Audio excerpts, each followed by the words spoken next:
नमस्कार दोस्तों, मैं हूं आपका होस्ट, आपका दोस्त मिस्टर एक्स। संध्या पर चैनल पे आपका स्वागत है। दोस्तों, ऐसा माना जाता है कि मंदिर, मस्जिद, गुरुद्वारा या चर्च या ऐसे कोई भी स्थान जहां का वातावरण या ऑरा इतना शुद्ध हो, उसके आसपास कोई भी तरीके की निगेटिव एनर्जी जो है वो आ जा नहीं सकती। मगर हम आपसे कहें कि गोवा में एक ऐसा चर्च है जिसको भारत का सबसे हॉन्टेड चर्च बोला जाता है, तो क्या आप मेरी बात का यकीन करेंगे? जी हाँ, इस चर्च का नाम है the three king chapel church, जो कि गोवा में है। ये कहानी है 3 दोस्तों की जो कि गोवा पहली बार ट्रिप पर एक साथ गए थे। सुबोध, रवि और अश्वनी। ये तीनों बनारस में रहा करते थे और सबका अपना अपना बिजनेस बनारस में ही सेटल डाउन था। तीनों गोवा जाकर बाइक्स रेंट पर लेते हैं और गोवा के नेचर को एक्सप्लोर करने के लिए निकल जाते हैं। हालांकि उनका ट्रिप 7-8 दिन का था, लेकिन ये दूसरा ही दिन था। स्कूटी रेंट पे तीनों ने ली हुई थी और वो लोग ना एक पार्टी से वापस लौट रहे थे। लौटते समय अचानक से उनको एहसास हुआ कि क्या ऐसा तो नहीं कि हम रास्ता भटक गए हैं। जी हाँ, वो अपना रास्ता भटक चुके थे। पूरा अंधेरा था। तीनों अपने मोबाइल का नेटवर्क चेक करते हैं, तो पता नहीं क्यों तीनों के मोबाइल का नेटवर्क जो था वो नहीं आ रहा था। अच्छा, नेटवर्क आता तो जीपीएस के थ्रू वो इजीली अपने होटल की लोकेशन डालकर ट्रैक करते हुए अपने होटल पे पहुंच जाते। लेकिन पूरा रास्ता एकदम सुनसान था, कोई दिख भी नहीं रहा था। वो तीनों बस कोशिश ही कर रहे थे कि हमको सही रास्ता मिल जाए। बाइक चलाते हुए सुबोध की ना नज़र एक जगह पे पड़ती है जहाँ पे एक लाइट जल रही थी।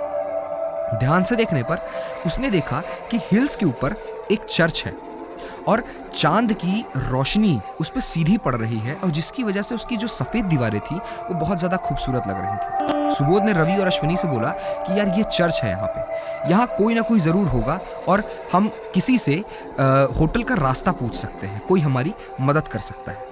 और तीनों क्या करते हैं कि वो अपनी जो बाइक जो वो रेंट पे लिए रहते हैं वो मोड़कर चर्च की तरफ जाने लगते हैं। लेकिन उन्हें पता नहीं था कि वो जिस चर्च में जा रहे हैं वो कोई मामूली चर्च नहीं है, बल्कि भारत का सबसे हॉन्टेड चर्च है। कहते हैं कि उस चर्च में तकरीबन 200 साल पहले 3 पोर्चुगीज राजा रहा करते थे, जिनमें हमेशा राज्य की वर्चस्व को लेके लड़ाइयाँ चलती रहती थी। तो एक बार क्या होता है कि जो एक राजा होता है वो दोनों राजाओं को और साथ ही साथ उनके परिवार को भी जहर देकर मार देता है, और अब वो इस राज्य का अकेला मालिक था। लेकिन कुछ दिनों बाद कुछ अजीब सी हरकतें उसके साथ शुरू हो जाती हैं। उसको उन दोनों मरे हुए राजाओं के भूत दिखाई देने लगते हैं। वो धीमे धीमे पागल सा होने लगता है। लोगों के मुताबिक वो इतना ज़्यादा पागल हो चुका था कि वो जिसको भी देखा करता था ना, उसके ऊपर अपनी तलवार से हमला कर देता था। और पागलपन का दौरा कुछ इस कदर बढ़ता चला गया कि एक दिन उस राजा ने भी खुद को जहर देकर आत्महत्या कर ली। अब ऐसा लोग बोलते हैं कि उन तीनों राजाओं के जो भूत हैं वो उस चर्च में घूमते हैं, यानी कि उनकी आत्माएं उस चर्च में भटकती हैं। इन सब चीज़ों से अनजान सुबोध, रवि और अश्वनी इस वक्त चर्च के गेट पर खड़े हुए थे। चर्च के आसपास का एरिया पूरा खाली था और वहाँ कोई दिख ही नहीं रहा था। सुबोध को लगा कि हो सकता है कि चर्च के अंदर कोई हो जो कि हमारी मदद कर सके। सुबोध ने चर्च का दरवाज़ा खटखटाया, लेकिन कोई आवाज़ नहीं आई। उसने दरवाज़ा खोलने की कोशिश की तो दरवाज़ा बंद था। सुबोध ने सोचा शायद कि चर्च के आसपास कोई हो जो कि हमारी मदद कर सके, तो वो चर्च के आसपास के एरिया में ढूंढने के लिए किसी को निकल गया। इधर रवि और अश्वनी जो थे वो मोबाइल से फोटोज क्लिक कर रहे थे। रवि अश्वनी की फ़ोटो क्लिक कर रहा था। 3-4 फोटो क्लिक करने के बाद रवि को उसके मोबाइल पर कुछ दिखा, जिससे वो घबरा सा गया। था क्या कि जो फोटोज रवि अश्वनी की क्लिक कर रहा था, उन फोटोज में अचानक से एक फोटो में उसको ना एक साया दिखाई दिया, सफेद साया, बहुत धुंधली सी शक्ल और पूरा सफेद साया। लेकिन जब उसने दोबारा कैमरा अश्वनी की तरफ किया तो वो साया गायब हो चुका था। अच्छा, कुछ ही सेकंड्स के अंदर होता क्या है कि रवि का जो मोबाइल था जिसकी बैटरी 58% थी, वो अचानक से लो होकर स्विच ऑफ हो जाता है, यानी कि उसकी बैटरी लो हो जाती है और वो चलता हुआ मोबाइल अचानक से स्विच ऑफ हो जाता है। अब रवि घबरा गया था। इधर सुबोध चर्च के आसपास का चक्कर लगाकर यानी कि पूरा आसपास घूमकर सीधे मेन गेट पर वापस आ गया। इस बार क्या होता है कि जो मेन गेट था उसका दरवाजा खुला था। सुबोध थोड़ा सा हैरान हो गया कि यार अभी मैं जब था तब तो ये दरवाजा बंद था, लेकिन जब मैं लौट के आया तो दरवाजा खुला कैसे। खैर सुबोध ना ज्यादा कुछ सोचा नहीं और वो अंदर घुस गया चर्च के। सुबोध क्या देखता है कि जो चर्च है उसमें एक बड़ा सा हॉल है और वो हॉल को नोटिस ही कर रहा होता है कि अचानक से उसे किसी के पैरों के ना चलने की आवाज आती है। तो सुबोध उस जो आवाज थी यानी कि कदमों की किसी की आवाज थी उसका पीछा करते हुए वो चला गया अंदर चर्च में। वो देखता क्या है कि एक बड़ा सा क्रॉस बना हुआ है और उसके नीचे एक आदमी बैठकर प्रेयर कर रहा है। उस आदमी की जो पोशाक थी वो पुराने टाइम के राजाओं महाराजाओं जैसी थी और उसने एक मुकुट भी पहना हुआ था।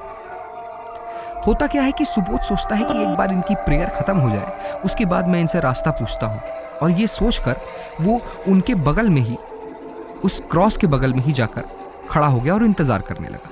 इधर रवि और अश्वनी गेट के बाहर ना सुबोध का इंतजार कर रहे थे। तभी अश्वनी देखता है कि रवि जो है वो लगातार एक पेड़ को घूरे जा रहा है।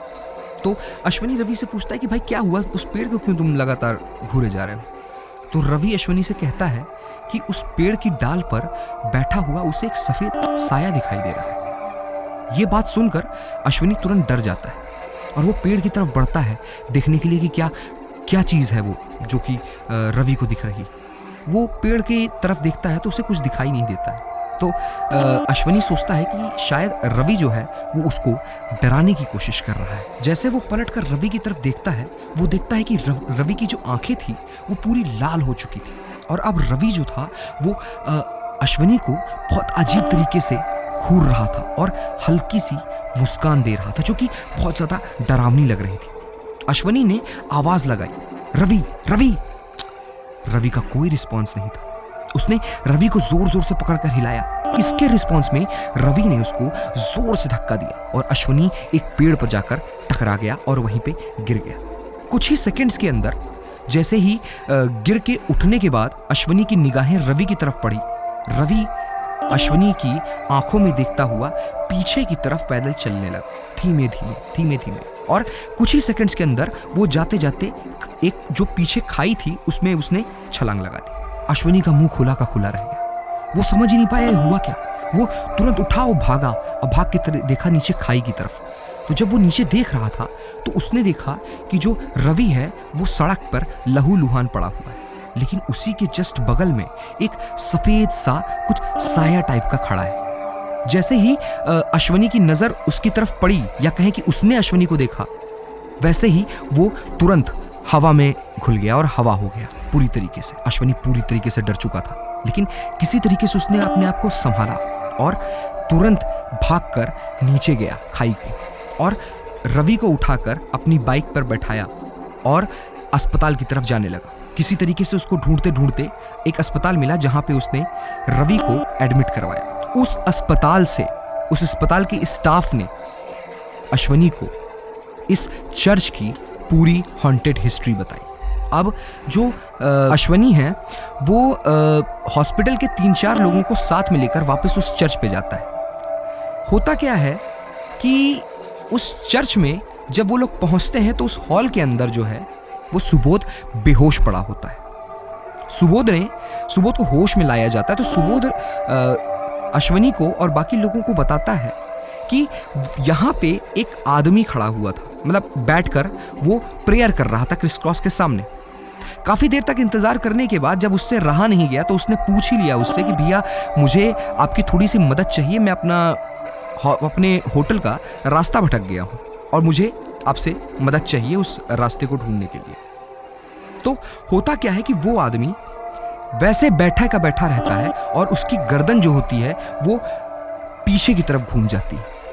उसका चेहरा पूरी तरीके से एकदम भद्दा, एकदम मरा सा, दाग थे चेहरे पे, आंखें खून जैसी लाल, और वो मुस्कुरा रहा था। जैसे ही सुबोध पीछे जाता था उसको डर के, मतलब वो सुबोध उसको देखकर डर गया, चौंक गया और पीछे जाने लगा। तो जैसे वो पीछे जाने लगा, खाली जो चर्च था उसमें उसको तकरीबन 50 लोग और मिले। यानी कि कुछ वक्त पहले तक वो उस चर्च में सिर्फ वो अकेला और वो जो बैठकर इंसान प्रेयर कर रहा था वो था।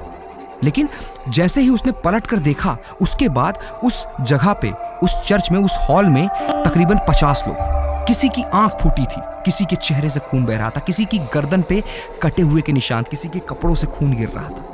ऐसा देख के लग रहा था उसको कि ये सारी की सारी आत्माएं हैं और ये उसी का इंतजार कर रही हैं। अच्छा, होता क्या है कि जैसे ही वो चिल्लाता है ना, सुबोध चिल्लाने की कोशिश करता है, वहां से भागने की कोशिश करता है, तो वो सारी जो आत्माएं रहती हैं वो उसको, उसका हाथ पैर पकड़ लेती है, उसको जकड़ लेती हैं और फिर वो बेहोश हो जाता है। उसके बाद का कुछ सुबोध को याद नहीं था। इधर होता क्या है कि सुबोध को जब ये सारी चीज़ें उसने बता दी तो उसके बाद उसको वापस ले जाया जा रहा था, यानी कि उस बाइक में बैठ के, तो फोन आता है एक अश्वनी के पास हॉस्पिटल से, और अश्वनी को हॉस्पिटल का स्टाफ बताता है कि जो रवि था उसकी मौत हो गई। ये लोग तुरंत हॉस्पिटल भागते हैं।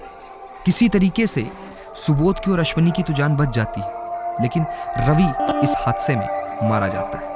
अब ये बता पाना मुश्किल है कि ये वहम की वजह से हुआ या असल में उनको कुछ चीजें दिखाई दी, कुछ चीजों ने उनको ऐसा करने पे मजबूर किया। तो दोस्तों, ये थी कहानी भारत के सबसे ज्यादा हॉन्टेड चर्च की, the three kings chapel church. आशा करते हैं कि आपको हमारा ये एपिसोड पसंद आया होगा। संध्या पहर में आने के लिए आपका धन्यवाद। आपका दिन शुभ हो।